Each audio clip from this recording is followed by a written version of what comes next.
Hello, good morning. तर आजची morning ना खूप उशिरा झाली होती कारण शरीवने रात्रभर झोपायलाच दिलं नव्हतं. कारण सध्या तिची सेपरेशन एन्झायटीची फेस चालू आहे.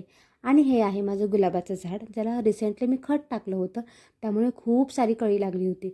सो माझ्याकडे गुलाबाचं झाड, लाल जास्वंद आणि सफेद जास्वंद असे 3 फ्लावरिंग प्लांट्स आहेत.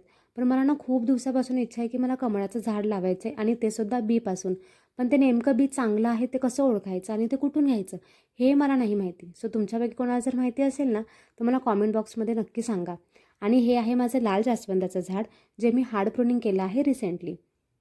आज नाश्त्यामध्ये बनवले होते ज्वारीचे डोसे. थोडासा वेळ लागतो बनवायला, पण ते खूप क्रिस्पी लागतात आणि खूप चांगलेसुद्धा लागतात. आज खूप सारी कामं आहेत करायला, पण ते करायची की नाही हे सगळं ठरवते शरयू.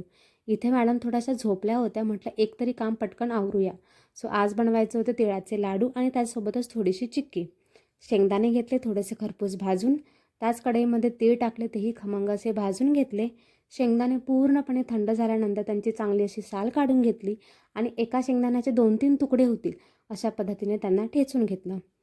त्याच कढईमध्ये गूळ घातला आणि तोही पूर्णपणे चांगला वितळवून घेतला. इथपर्यंत वितळवायचा की तो पूर्णपणे वितळला जायला पाहिजे आणि त्याच्यानंतर थोडेसे असे वरती बबल्स किंवा फेस असा दिसला पाहिजे. गॅस बंद करून घेतला आणि त्याच्यामध्ये शेंगदाणे तीळ घातले आणि व्यवस्थित असं मिक्स केलं पटापट. आणि एकदा की ते व्यवस्थित असं मिक्स झालं की जितकं होईल तितक्या स्पीडमध्ये पटकन लाडू वळायला घ्यायचे, कारण ते पटकन थंड होतं, मग ते पुन्हा पुन्हा गरम करावं लागतं. मी तर इथे चिक्की बनवत होते, ते सुद्धा एकदा कडक झालं होतं, त्याच्यामुळे परत गरम करावं लागलं.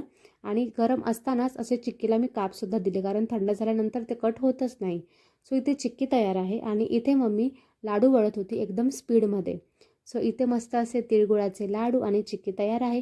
तुम्हाला जर हा ब्लॉग आवडला असेल तर मला कॉमेंट बॉक्समध्ये सांगा आणि तिळगुळ घ्या आणि गोड गोड बोला.